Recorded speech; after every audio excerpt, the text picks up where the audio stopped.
He was a cop, a protector, a husband, a father. And now he was dying, choked by his lungs in an ICU bed, whispering a confession no one saw coming. Sergeant Ben Traylor had spent 22 years on the Houston police force. Decorated, respected, untouchable. The kind of man you'd expect to be a pillar of the community, a symbol of law and order. But that all began to crumble when he met her. The woman who would lead him down a path from which there would be no return. The woman whose beauty masked something far more dangerous, something that would stain the city with blood. Until she entered his life, Sergeant Traylor had been above reproach.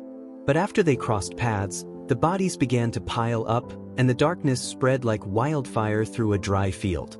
This is the story of love corrupted by power, a scandal buried beneath hospital floors, and a confession that would unravel one of the most twisted true crime sagas in recent memory.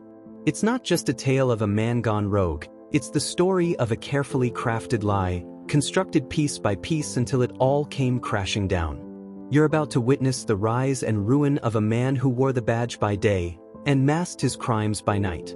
A courtroom would eventually hear his words. But by then, it would be far too late for redemption.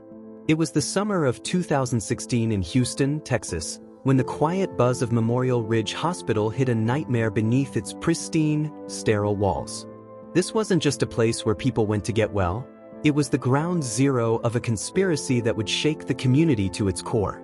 To most, it was just another healthcare institution, a beacon of healing. But the truth? The truth was darker, more sinister. And it was buried deep in the shadows of the emergency room. Sergeant Ben Traylor, a man who had sworn to uphold the law, had become a regular at Memorial Ridge. His visits were frequent, some would say suspiciously frequent. His wife, Claire Traylor, was the head of administration, a position that gave her immense power and access to the hospital's inner workings. But, ironically, she never once suspected the secrets that had taken root in her own home. Ben's late-night visits weren't to check on her. They were for Leah Vasquez, a 29-year-old trauma nurse whose calm demeanor barely masked a quiet storm of secrets. Eyes that always looked like they were hiding something. And maybe, just maybe, that was the first sign that things were never going to be the same again. What started as innocent small talk over coffee in the break room quickly escalated. Whispers turned into secret meetings in the stairwells. And then, something darker. Something dangerous. The first sign came quietly, unnoticed by most. A patient admitted for a routine procedure was found unresponsive hours later. Toxicology reports revealed a massive overdose of fentanyl, an opioid used only in controlled, medically necessary situations. That was the beginning of the nightmare. The hospital launched an internal review, but no one found anything to raise alarms. 3 weeks later, a city councilman, a well-known figure, suffered a sudden cardiac arrest after routine surgery. No clear explanation could be found, but his death bore the same eerie fingerprints as the first. He was under the care of the hospital's staff, which included Leah Vasquez. Then came the third death, Anthony Briggs, Leah's ex-boyfriend. A former paramedic who had struggled with substance abuse was found slumped in his car outside the hospital parking garage. A single gunshot wound. No weapon. No witnesses. No leads.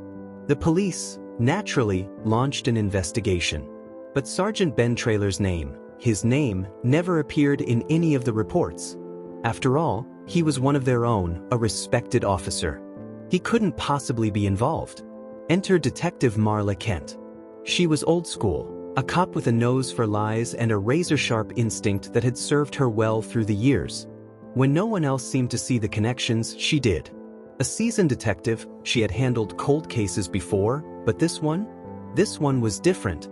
She saw the pattern emerging from the ashes. She dove into the patient logs, the pharmacy records, and the surveillance footage. And then she noticed something strange. Key documents were gone. Records were erased, tampered with, deleted. And Leah? Leah wasn't just a nurse. She had clearance, Level 2 clearance, to access the hospital's pharmacy. A nurse with access to controlled substances, opioids, sedatives, and anesthetics. The pieces were beginning to fall into place. Marla decided to question Leah. But Leah? She was calm. Too calm. Denied everything as anyone would expect. But when police obtained a warrant for her phone records, the lies began to unravel. On an old burner phone, a single voicemail stood out. "If he talks, we're both finished." Ben Traylor's voice. Cold. Calculated. The chilling words continued. "You gave too much. You can't fix this. They're watching me. Do not talk to Claire." The net was tightening around them. But before they could make an arrest, Traylor collapsed. Acute respiratory failure, a rare condition triggered by a cocktail of prescription drugs. Self-administered? Or perhaps planted? No one knew for sure. He was rushed to the ICU. And it was in that sterile, fluorescent-lit room where the truth began to spill from him. Through the beeping of monitors, through the fog of his pain and confusion, Traylor spoke. And what he said? It was a confession like no other. Hooked up to life-saving machines, Traylor drifted in and out of consciousness. Detectives set up an audio recorder, his wife standing by the door. But Leah? She was nowhere to be found. Over 2 days, Traylor did the unthinkable. He confessed to stealing drugs from Memorial Ridge, all with Leah's help. He admitted to selling those drugs to pay off his gambling debts. He confessed to covering up the overdose of the first victim, a mistake he regretted. He admitted to eliminating the city councilman once he started asking too many questions about the hospital's records. And then there was Anthony Briggs. Traylor said that Briggs had known too much about what was going on. He claimed Leah was the one who pulled the trigger, but Traylor was the one who cleaned it up. But there were still so many questions left unanswered. Why had Claire, his wife, never come forward? Had she truly been in the dark about her husband's descent into darkness? Or had she been complicit all along? And where was Leah? The answer came soon enough. Security footage showed Leah leaving the hospital the morning after Traylor was admitted. She never clocked out. She wasn't scheduled to leave. Her car was found abandoned near the Greyhound bus station 3 days later. No one knew where she had gone. Ben Traylor died 48 hours after his confession. The tapes of his final moments would be played in court, and they were damning. But Leah Vasquez, charged in absentia, was never found. She had vanished, as though the earth had swallowed her whole. Memorial Ridge Hospital? It was shut down the following year after an external audit uncovered systemic failures in oversight, data tampering, and prescription theft. Several staff members were implicated, but few faced serious consequences. The hospital's legacy was shattered forever. Claire Traylor left the state soon after the scandal broke. Her role in all of this remained shrouded in mystery. Some believed she knew everything. Others said she had been the mastermind, pulling the strings from the shadows. But the truth? The truth may never be fully known. To this day, the bodies of the 3 victims remain central to a case that continues to haunt the police department, the community, and true crime enthusiasts alike. Was Leah Vasquez the mastermind? Or was she merely a pawn in a far bigger, more dangerous game? And how many more secrets remain buried beneath the hospital floors? How many more lies, manipulations, and untold stories are still waiting to surface? This is more than just a tale of betrayal. It's a stark reminder of how institutions can fail us when we blindly look the other way. It's about how unchecked love, driven by obsession and power, can turn into something monstrous.